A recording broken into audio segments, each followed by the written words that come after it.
Hey guys, this is Ejaz. I'm the director of our film Trapped. Listen, something happened with Miles. What is he not good enough for you? Is that it? God, you're just like your grandpa. Nothing I ever do is ever good enough for you. He put his hand on my thigh while we were driving to Paul's. What? I just finished an interview with Matt Richardson, who is the intelligence director of operations with undercover missing children and abuse. In my interview with him, he gave information, tips to parents, tips to me. I'm a parent myself. The other rule I tell them is no phones or devices in the bathrooms. So if we're using the restroom or showering, we're getting undressed and redressed, we close the door. We are more comfortable in the bathroom being on stages of undress. So what I say is absolutely no devices in the bathroom. They stay out here. And my son has said, well, what do I do while I'm in there? I'm like, read shampoo bottles or bring a comic book. I don't know, but your phone ain't going in there. Because if predators don't have privacy with the kid, they can't get what they want. I am excited for our film to be released soon, which is going to be in January 2025. I am very pleased with my crew and my cast and everybody that has touched this film because it is so genuine and it is so authentic. So this way we can communicate with the audience and let them know about these horrendous criminal acts that happen here underneath our nose. My name is Matt Richardson. I'm out of Trenton, Ontario, Canada, and I'm the Director of Intelligence and Investigations with an NGO, non-government organization, headquartered of North Carolina, United States of America, but we operate internationally in the global fight against human trafficking, in which capacity I serve as the Director of Intelligence and Investigations. Can you tell us one such case that you dealt with? It was in the media, one out of the United States, and he was a good kid, good grades, going to school, good American boy by every context, football player. And in the span of like early afternoon, the next morning when he was gone, he committed suicide. And I remember his parents were saying we should have known something was wrong as he was like getting anxious and obsessively answering his phone and it was going off a lot. And those parents didn't do anything wrong. They were present, they were engaged in that kid's life. If I could look at that and just say anything as to any of us, this can happen. It's not just the girls anymore. But if the kids know that they can just come to you and go, look, I mean, I sent this picture and I'm getting threatened. What do I do? Come and get a bit of help with that. And I'm not criticizing any of these families. I imagine that they're really engaged in their lives, but I feel like we got to say this more than once, like multiple times. Like, it's not like a one-time conversation after supper. It's like something we have to keep reminding them of so they understand it and they remember it. You know what teenagers are like. It's in one ear and out the other. We've got to say it and say it and say it again. Is this like a issue that that the government can address, and are they? Governments are doing what they can. They've prosecuted, so they've even extradited people from countries overseas that were perpetrators. But no, this is up to parents. A lot's made in the media, and there is truth to this, where social media companies and gaming companies can do more. And I firmly agree that that's true. However, on the other side of it, we can't get lulled into a false sense of security because the predators are smart and they just figure out new ways to circumvent new technological safeguards. So the government has their role, the companies have theirs, but us as parents have to be present, engaged. We have to know what our kids are doing. We have to know who they know, just like pre-internet. No one's going to parent for us. Who are you texting now? The United States government is not going to become the mom and dad in our households. Facebook and Meta and Instagram aren't going to. No, we have to do our role. And to me, we are the eyes on the ground, the front line, and we always will. How can we reduce these such cases? In my house, I set appropriate safeguards based on the maturity level and my relationship with my kids. So my older boy has really given me no reason to distrust him. Periodically, I check his messages and I don't sneak around. I said, look, give me your phone. Let me look. Log me in. I'm not a fan of sneaking around. If you sneak around, you're a brick. they're just going to do it underground, and then that's the bigger problem. He will come to me with things that he encounters that he's not comfortable with, and we talk about it. I never yell at him. I never take his phone away. I'll discuss how that came up and how he found that, or how that came to be, and we talk about ways to fix it. But he knows he can come to me every time. So the way to reduce the victimization is to have that kind of open conversation, that trust, and that rapport with the kids, that when they do inevitably make mistakes, that they can come to you, not be fearful of repercussions. What is the percentage difference between online abuse versus one-on-one abuse these days? The advent of technologies, CCTV cameras, cell phones, anyone has access these days to 911 without needing a payphone or change, to call it. It's really hard to get away with those off. And then you have forensic DNA evidence, and police departments speak to each other better than they used to. So if there's a crime here, it's linked to a crime in a different state, they're figuring that out quick. So a lot of these people probably have opted out of that because of the risk factor, and the sentences are really high. When you go to the online, it offers more anonymity, the ability to groom 50 or 60 kids instead of 2 or 3, a higher likelihood of getting away with it. So we're seeing more of the uptick in the online and less in the offline elements for the reasons I mentioned. So I think we're looking at a little bit more, or quite a bit more, of the why go to a mall and risk getting caught by a security guard or even a diligent grandmother with a phone when you can go online pretty relatively risk-free and still get the gratification you're seeking. So we're seeing more online.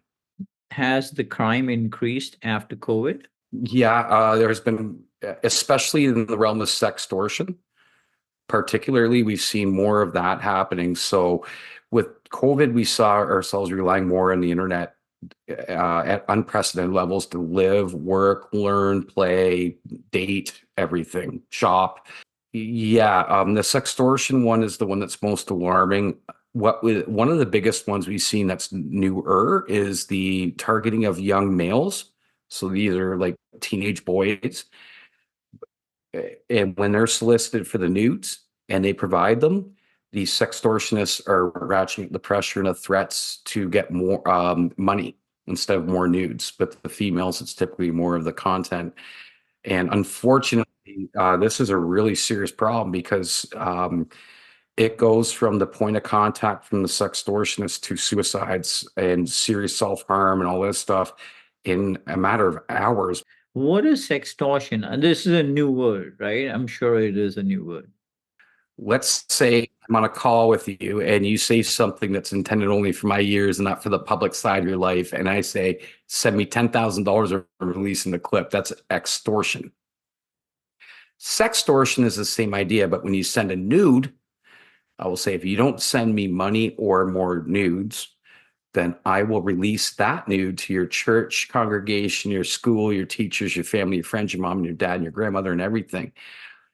So sextortion is blackmail and extortion but it pivots off of a nude image or video, period.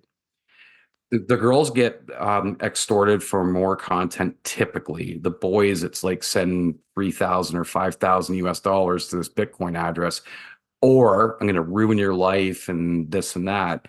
And it's super unfortunate because so many of them are, committing suicide or attempting it when, they could get help, and they maybe don't know they can go and talk to their family or family friends. We should speak to our children and say to them before they make the mistake that you possibly may make the mistake. And many children at your age do make a mistake.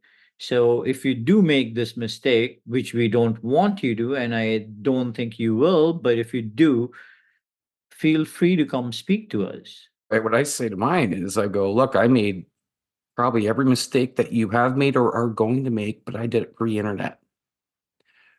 When you make mistakes, I don't say if, I say when you make mistakes, come and talk to me because I understand. And I get it. It's not easy being a teenager or coming of age at any era, man. But with the internet and permanent records, they have more pressure than we do. And we do get it. So when you make the mistakes that you might make some and not others. come and talk to us and we'll get it. We're not going to blame you for it, but we will help you fix it. How can we protect ourselves and our children? So what I say to parents on a regular basis is, first of all, pause and breathe and give yourself some credit. You know more than you are to give yourself credit for. You know a lot. We may not know all the apps and the icons, the gear thing and the navigation. All of that can be Googled. If we know about human behavior, grooming tactics and techniques that predators will deploy, flattery, bribery, the same ones in the 80s. I'm an 80s kid. Not much has changed on that. The differences in the 80s, they would go to shopping malls and the arcades, parks, playgrounds, where nowadays they can go to popular gaming platforms, social media platforms, and find our children on there because they know they're there. That's just going to be the math of it. What I say to parents is we do not parent devices. We do not parent phones. We parent children and teenagers. Be present and engaged in their lives. And the final point here be this. This battle is fought and won at the dinner room table and on the car rides to soccer, hockey, football practices to and from, conversations with their kids. If we're present, engaged, and something's wrong, we're going to notice it in their human behavior. De-emphasize the apps and attack and focus on the behavior of your children. And that's the best advice I can give you, parent to parent. What do you mean by grooming?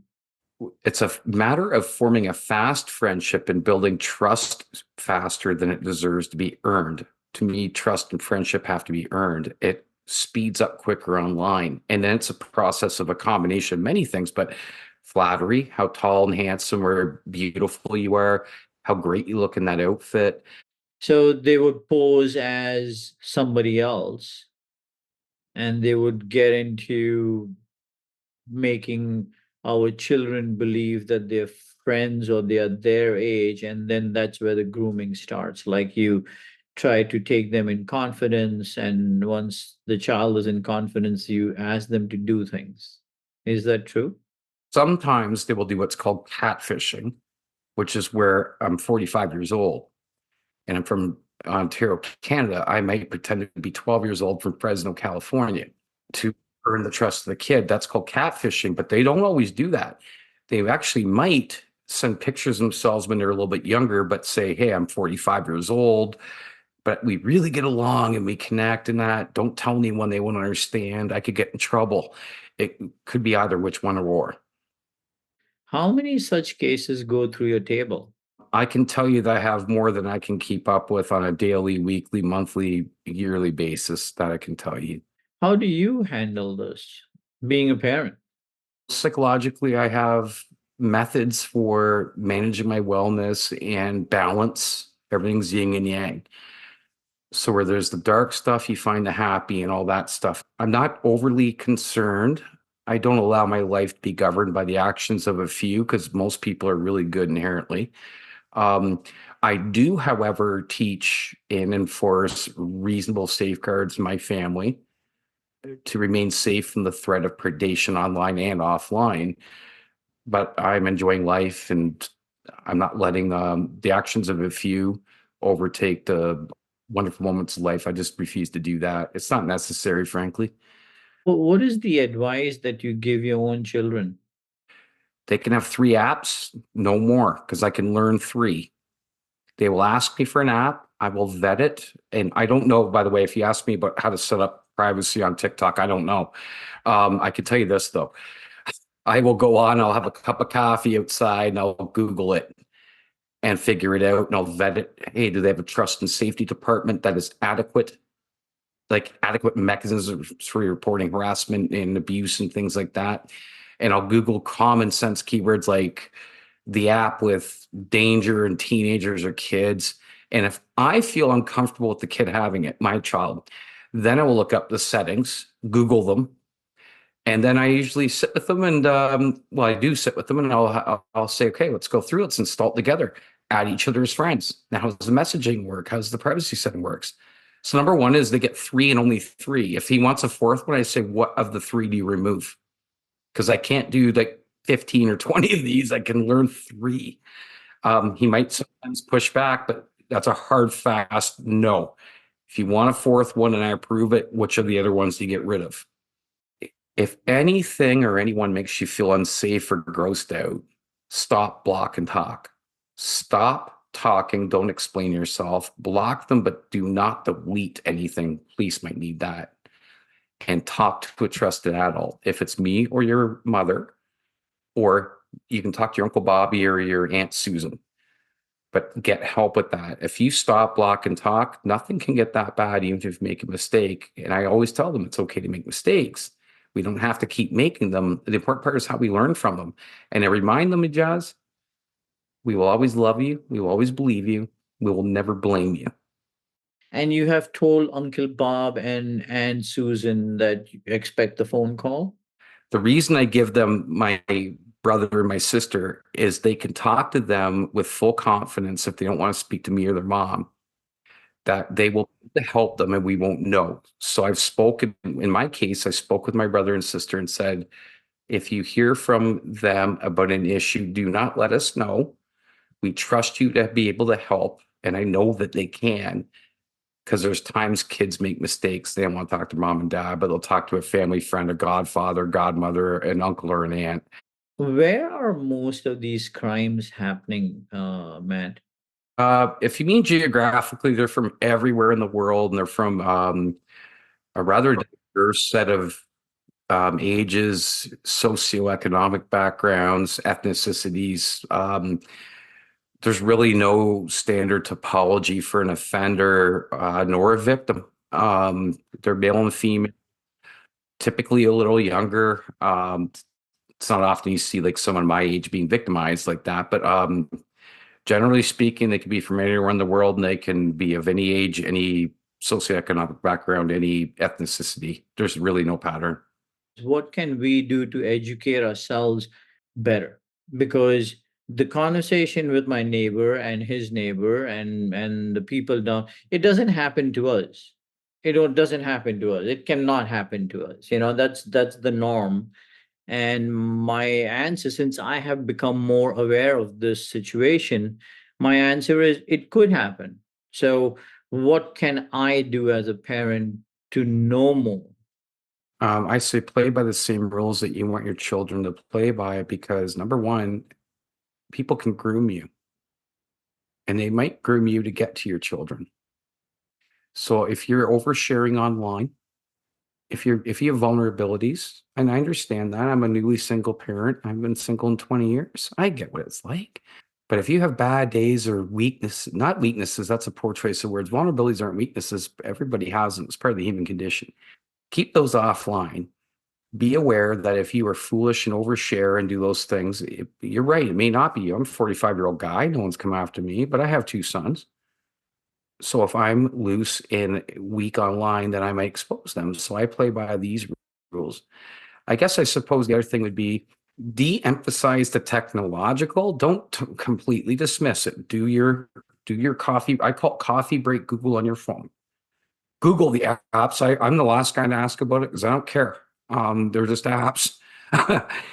Do focus on the behavior of your kids and talk to them and ask them probing questions, just like we did before the internet. Like what you already know is the correct answer. How much time you let them spend online and what you allow them to spend the time on. As a parent, if you're doing your research and you're really being thoughtful about it, you're right. Give yourself credit on that. I would say the technology seems to be a really big red herring or a distraction. So we're looking here when we should look here, right? Like that type of thing. My parents, if they were on the call with me right now, would say in the 80s, with the stranger danger hysteria, the satanic panic, they were looking for devil worshippers and weirdo dudes in trench coats and white vans with free ice cream and candy on 'em. And they should have been looking at the neighbors and their, 20-year-old son coming home from spring break, because the people who harm our children are typically known to us. Today, the technology is, remember the stranger danger? We were looking at strangers. We should have been looking closer. The technology is not where I focus my time. I don't give it even 5% of my bandwidth. I focus on my kids. I parent them, not the phone. Would you like to say something about your NGO, or if people want to reach out to them? If anyone wishes to learn more about our organization and the great work that we do at the Anti-Human Trafficking Intelligence Initiative, or ATII, We can be found at followmoneyfightslavery.org. And we have contact form on there should you want to contact any of us.